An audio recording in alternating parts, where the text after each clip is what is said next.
siapkan bahan dasar. Nah, ini udah diambil dari pohonnya ya, udah dipotong. Nah, kalau ukuran sesuai kemauan kita ya, mau ukuran 1 meter, mau 50 cm, terserah kita. Udah gitu, ambil 1 pelepah ya, dari itu 1 pelepah. Nah, terus kemudian kita pinggirannya kita potong-potong ya, potong-potong karena ini terlalu tipis, susah dirinya. Kita ambil beberapa bagian, terserah ukurannya, terserah mau kita ya. Ya, mau ada 1-2 cm. Nah, itu kemudian kita potong-potong. Nah, potongannya itu terserah kita juga ya, mau ukurannya gimana, kita ukur dengan ini yang rapi. Yang satu ukuran, yang penting ada patokannya ya. Nah, ini Pak, kalau batang pisangnya sendiri, ini batang pisang pohon apa? Biasanya bahan yang dipakai, saya pakai bihang kepok, cau manggala kalau dari Sunda ya. Manggala atau kulutuk ya bisa dipakai juga itu. Kalau pisang-pisang yang lain mungkin yang kayak pisang mangka, pisang Ambon gitu. Nah, kalau itu kurang, dari segi rasa kurang enak ya. Ya biasa yang dipakai pisang yang jantungnya enak dimakan gitu.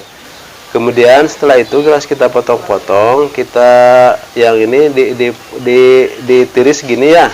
Diiris ya. Nah, diiris, kemudian yang licinnya yang gini ya, yang beningnya kita buang ya, nggak dipakai itu. Nah, yang kita tiris yang tipis-tipis ya. Biasanya kalau ukuran yang sedang gini bisa jadi ya minimal jadi 5 potong ya gitu ya. Tuh ya, seperti taro, kalau dilihat ya, seperti taro ada bolong-bolong begitu.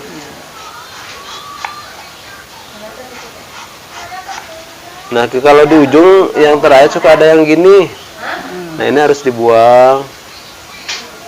Nah, ini karena ini akan jadi alot ya, betul. Jadi alot ini harus dibuang. Nah, setelah itu saya dipotong begini, kita masukkan ke rendaman. Direndam di sini. Nah, ini udah jadi, sebetulnya udah jadi ya di sini. Ini udah direndam ya Pak? Udah direndam. Berapa lama ini Pak? 1 malam kita simpan. 1 malam kita ditambahin garam dapur ya, sama kapur sirih, Kemudian itu aman ya Pak ya? Ya, insya Allah untuk keamanan, karena itu gunanya untuk mematikan jaram-jaram dari bakteri. Ini warnanya memang seperti ini apa emang berubah warna karena? Berubah warna, asalnya putih karena udah itu kan getah-getahnya itu yang merah, itu getah-getahnya jadi keluar. Habis di sini diapain Pak? Ini diangkat mungkin ya? Nanti ini diangkat, disiram sampai putih air ini. Dicuci lagi sampai putih dan akannya berubah seperti itu tuh akan. Nah, ini udah diangkat ya Pak? Ya, udah diangkat, diperet.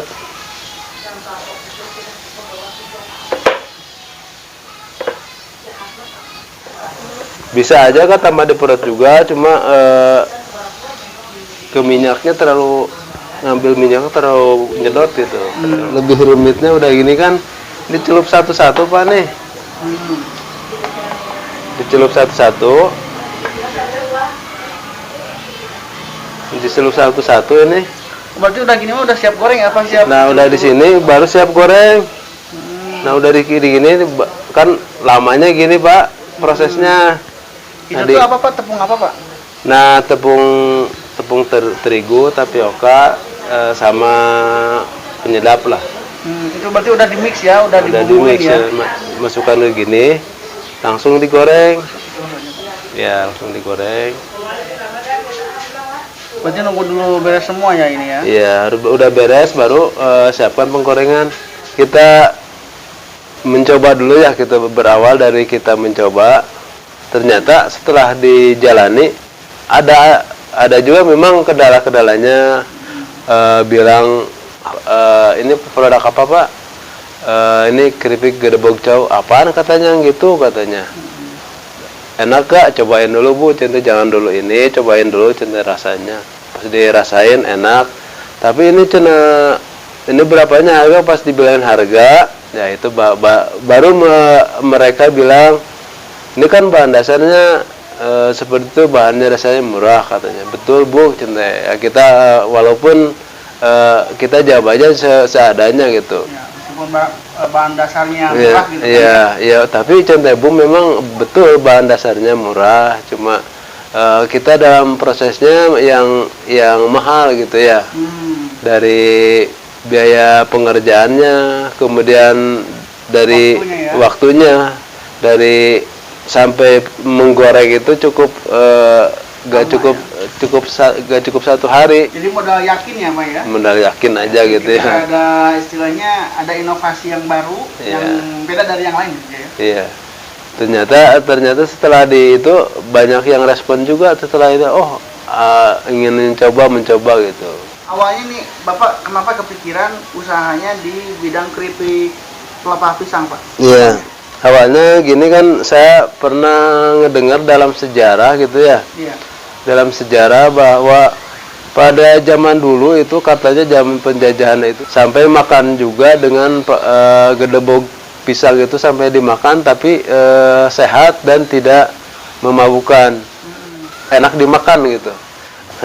Keyakinan saya untuk meyakinkan orang ya, pertama kita buka wawasan ya tentang manfaat dari makan batang pisang itu sendiri. Di sini kan ada manfaatnya, di sini ada terkandungnya ya tentang manfaatnya batang pisang untuk kesehatan, mendetoksi sistem pencernaan, membantu pengobati asam lambung. Nah, itu banyak tentang ini, bisa teman-teman sendiri bisa baca di Google tentang manfaat daripada batang pisang ini. Di Amerika itu batang pisang itu sampai dibayar 85.000 per kilo gitu ya, batang pisangnya aja gitu. Saya yakin segala sesuatu insya Allah kalau kita memberikan sesuatu manfaat dimanapun, gak semua orang respon, gak semua orang menolak, ada juga yang abstain gitu ya. Nah, kita menghadapi yang menolaknya gitu, kita tergantung kita meresponnya gitu. Ada yang ditanggapi dengan emosi, ada yang ditanggapi dengan pikiran yang jernih ya, tergantung kita yang menghadapi masalah itu. Nah, itu saya yakin aja gitu ya, segala sesuatu pasti ada yang pro dan kontra gitu. Nah, adapun insya Allah kalau kita menjalani usaha pasti ada ya gitu yang membeli lah gitu ya, ada jalannya gitu. Awal-awal ngebangun usaha ini dengan modal berapa sih Pak? Waktu itu dengan modal ya kurang lebih ya sekitar berapa ya, kita 200.000 atau 300.000 ya gitu ya. Kita nggak nyampe lah, kita sekitar 200.000 ya. Nah, itu batang pisangnya sendiri Bapak beli apa Bapak ngambil dari kebun, misalkan dari kebun sendiri atau misalkan beli dari orang lain gitu? Awal-awal kalau kita minta Pak boleh diambil ya, udah dipotong, udah ini kan udah diambil pisangnya. Udah diambil pisangnya kan otomatis yang itu mah dibuang ya. Dibuang, Bu, boleh diambil betulnya. Ya ambil aja, saya mau buang katanya. Nah, itu otomatis diambil kan. Memangnya buat apa? Awal-awal saya bilang buat kesenian, kata saya, buat iseng-iseng kesenian. Akhirnya saya terus terang ini buat keripik pisang. Memangnya enak dimakan. Alhamdulillah saya bisa dimakan dan tidak memabukkan dan sehat untuk kesehatannya. Nah, tapi kalau orang yang nggak kenal mah kita kasih uang buat buat jajan anaknya gitu ya. Jasa bisa ini. Jasa kalau kita itu misalnya memang jasa itu hal itu gratis, tapi kita ojeknya, ongkos ojeknya gitu, kayak seperti itu. Kemudian prosesnya yang tadi ya yang cukup lama juga ya gitu, prosesnya tidak seperti menggoreng keripik yang lain. Udah nyampe ke Bekasi, kemarin udah ke Bogor, ke Bandung, ke Jakarta, alhamdulillah melalui online gitu ya, berjalan melalui online. Alhamdulillah NIB kami udah punya, kemudian PRT udah punya, kemudian halal lagi proses gitu, insya Allah lagi berjalan gitu ya. Kalau menurut bahasa Arab mah ya, yaitu al-jadid ladid katanya, yang baru itu suka enak katanya. Mudah-mudahan produk Sada itu seperti tadi al-jadid ladid ya, walaupun baru tapi enak dimakan dan bagus untuk kesehatan gitu. Rata-rata Pak sehari bisa kejual berapa pouch Pak? Berapa pouch standing pouch? Ya kita gak muluk-muluk ya, kadang-kadang kita ambil kecilnya aja 10 lah gitu. 10 ya. Ini dijualnya berapa Pak satunya Pak? Satu pouchnya? Nah, kita di sini kan berbagai macam rasa ya. Yang dasar itu kalau untuk ori kita jual per 10 gram itu kita jual 16.000, yang lainnya sampai 18.000 kan. Ambil standarnya aja gitu ya. Untuk omset kira-kira antara 6 sampai 8 juta ya. Kita itu masih omset belum masih secara belum profit ya, secara keseluruhan gitu ya. Wirausaha itu kadang-kadang by accident katanya.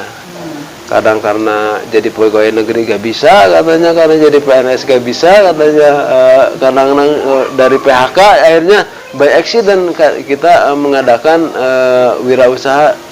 Bisnis itu bisnis yang dibuka gitu. Jadi jangan terlalu banyak mikir katanya. Kalau terlalu banyak mikir nantinya nggak jalan-jalan gitu. Jadi jalannya aja dulu gitu. Apapun yang resiko yang kita hadapi harus dicoba dulu, dan kalau udah dicoba baru ketahuan apa kendala-kendalanya. Pengalaman is the best teacher katanya. Pengalaman adalah guru terbaik gitu. Allah tidak akan merubah nasib sebuah kaum, sebuah bangsa kalau kaum itu tidak merubah dirinya sendiri. Ya mudah-mudahan saya minta doa dari teman-teman, mudah-mudahan usaha saya semakin maju dan diterima di masyarakat dan berkah bagi untuk menafkahi keluarga gitu. Amin. Di saat Sukabumi, alamat lengkapnya Kampung Sukamana, RT 1 RW 06. Bagi teman-teman yang ingin mencobain, insya Allah akan ketagihan ya. Jangan dulu telan sebelum ngerasain kriuknya gitu. Gimana Pak? Pesan di nomor WA 0881 0102 86156 atau ke nomor WA juga 0815 6277 289. Nah itu nomor Ana atau nomor istri Ana gitu.